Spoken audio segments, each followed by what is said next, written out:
what did you come to the, what was your objective in coming to the dating course? I mean, this is also feedback for me, right? Yeah. And to what degree was that satisfied, and to what degree was it not satisfied? Yeah, and what were your takeaways? My main objective was to spur myself into action. Okay.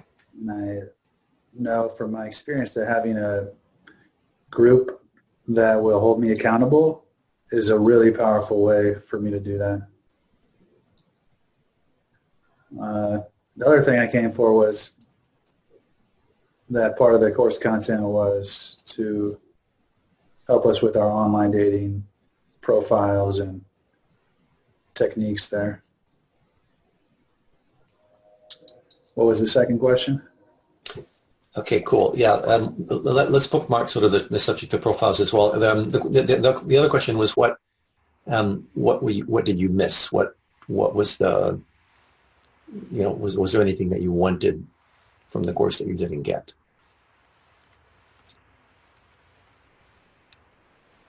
Yeah, mainly what I had shared about already around the content. Yeah, so you wanted more actionable content, shall we say? Yeah, content, and then also what would have been helpful would be integration of the reading material into the sessions. Like maybe some content and questions around that week's reading material. That would have been helpful. Right. Okay. Yeah. Okay. That's a great idea. I like that a lot. I like that a lot. Yeah. Okay. Yeah. Another thing that really helps me with content as well is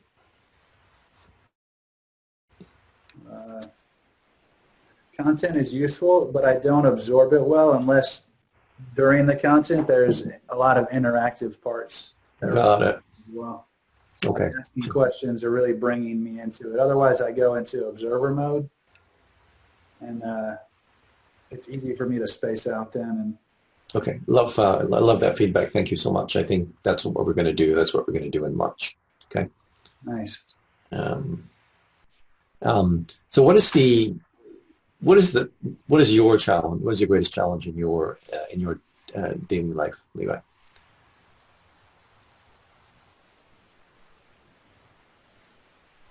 It's initially meeting people. So what I would call lead generation? Yeah, I have a lot of fear around initially meeting people. Would this be both on the ground and online? Or when you say meeting people, meeting them face-to-face? You know what? In both circumstances, in face-to-face, I have a lot of anxiety. So I often avoid it. And then online, I noticed a big shift for me online in recent times. But the experience that I'm sort of still living with based on my past is that I'm going to say the wrong thing and fuck things up, or something to that effect, or I don't get responses. Is it okay? So just to clarify, is it anxious to when you write to them, or when you try and set up a video date, or when you try and set up an on-the-ground date? Those are the three situations here. It would come up in all of them. In all of them, okay. So you're even fearful of writing to them. And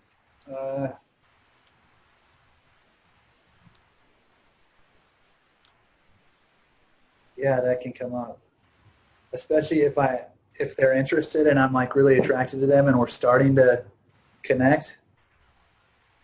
Then that fear will grow. So maybe after the first couple of emails, when you're trying to negotiate a first date of some kind. Yeah, then I'll really want the interaction to work out. You're afraid to say the wrong things. Yeah, or I want to try to say just the right things. Right. Okay. So I think I've come to some insight on that as well in recent times. Yeah. What would you talk about? Would you talk about that? Yeah. With all this authentic relating and communication I've been building, being really open and honest, I've been pushing that hard over the past year or so. And the insight I've come to is that I need to and what I'm starting to do is stay more connected to them. I was like really stuck in an agenda there and was sort of disconnected from them and pushing. What I'm thinking is I've been pushing too much of that too hard without, getting their buy-in, or Right. without sharing it in their values in a way that they can really understand. So I'm working on staying more tuned in and not just overwhelming them or blowing them out with all this. That's beautiful. And I really relate to that very strongly just for myself. And how that would manifest for me is I have so much attention on myself, and that I essentially lose them. It's called self-referential perspectives. So much attention on yourself that what? That I lose them. Yeah. Yeah. Exactly. And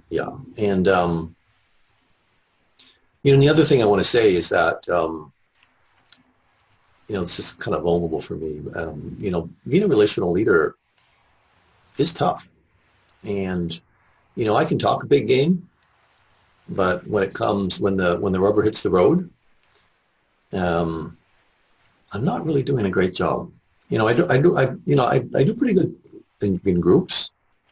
Like if there's an agreement that we're here to do AR or circling, I can show up for people.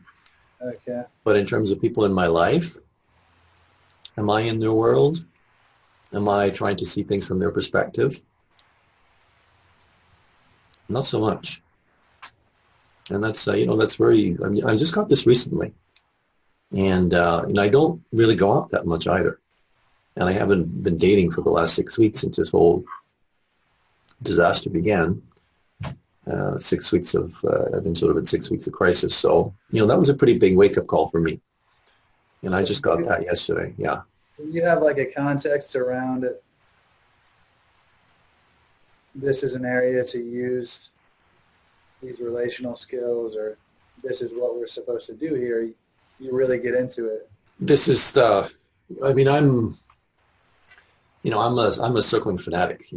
I think everyone should be circling every day, all day with each other, and we'd have a very beautiful. If people did that, we would have a very beautiful world, right? Very beautiful world. Right. And the sort of the ouch for me was that I can talk a big game, but when the rubber hits the road, I'm not actually always doing it. What's going on for you when the rubber hits the road? Well, I'm just, I got a lot of attention on myself, and particularly if I'm feeling bad or if, shit's going on. And it's very hard for me to surrender that and just put what's called attention out. Okay.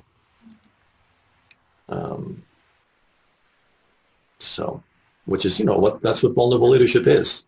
Say, okay, you know what? I am having a hard time giving you attention right now because I'm preoccupied with this thing. And I feel badly about that. It's like it's been very, it's like there's a level of deliberateness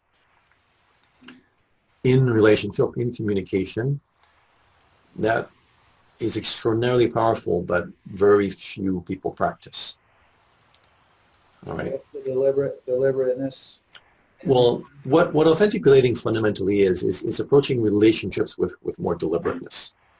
So, I saw a very good video by Sarah Ness, a couple of days ago, which was about that exactly. It's like, she calls it the intimacy one night stand. Okay, so you go very deep with someone, because if you have skills, you will go deep with people fairly predictably. But then nothing happens.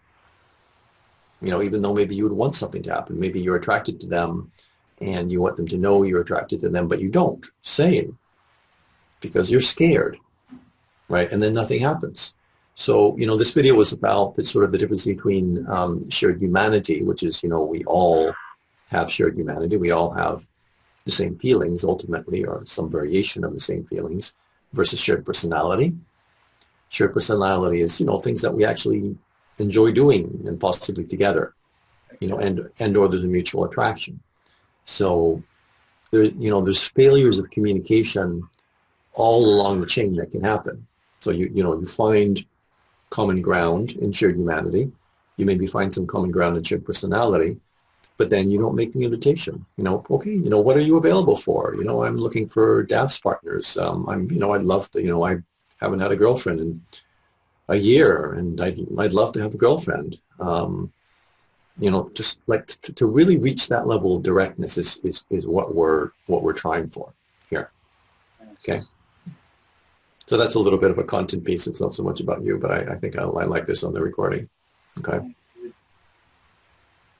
That sounds like a good zone for me to explore. Yeah. Yeah. It's so fucking powerful potentially. And it's scary as well. Right? What part is scary? That making that contact at the end, or that? Yeah, just revealing, I haven't had a girlfriend for a year, and I miss it. I barely go out anymore because I've been so wrapped up in myself, right? And in my own problems, right? That's vulnerable leadership to say things like that. It makes a person feel safe when they hear that from you. Yeah. Potentially. I mean, it can also terrify them. I feel trust when I hear it. Exactly. It's like, what rings true for me is that if the other person is welcoming of themselves in that regard, then if they're sort of self-aware and are true with themselves around that area, then it builds trust. I think if they push it away, then they're going to push it away. Right. Because because when you're vulnerable with someone else, it's also an invitation for them to be vulnerable. And they may not be up for it. Right. Yeah. This is reminding me, I had a really awesome connection at a bar a few months ago. And, talk to me about that. Met this. I'm in another online group, and it's just about growth, and I wanted to work on meeting women. The guy, my mission was to approach the 10 most attractive women that I saw out, which was super scary for me. I typically don't approach the most attractive women. And towards the end of the night, I approached this young woman. She was 23-year-old, just starting my grad school. And the mission was also I had to open the conversation by asking to buy them a drink, which is another thing that I really would not want to do. Very resistant to. I've got these. You're resistant because you don't want to spend the money, or because it's awkward to have that, to open it that way.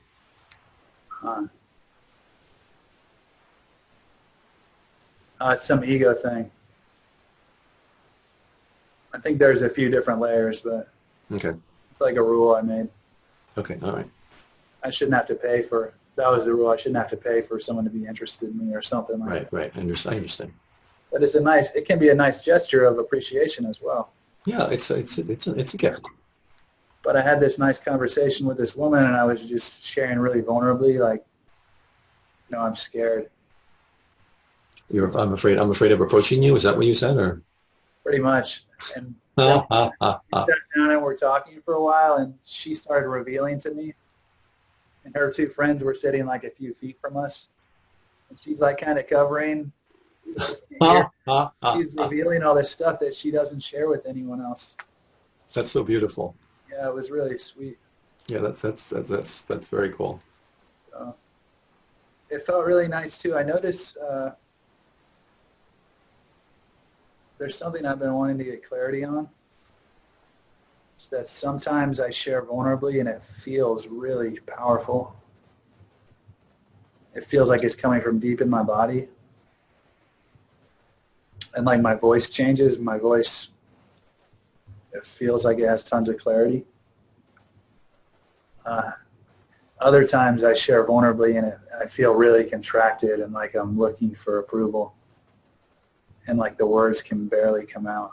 Right. I'm trying to distinguish how I come from those different energies, what the difference is there.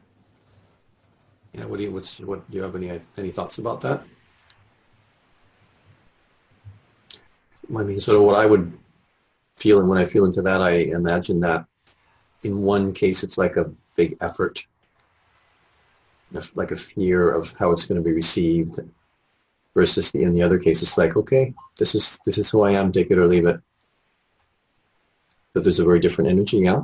Yeah, one is definitely fear. The other one feels a little different than your description. It feels there's a real tenderness to it. When you have resistance, there's a tenderness to it. No, when it comes out with a lot of clarity. With a lot of clarity, got it. Really tender and soft, but strong at the same time. Beautiful. And yeah, I'm not sure how I connect with the different energies.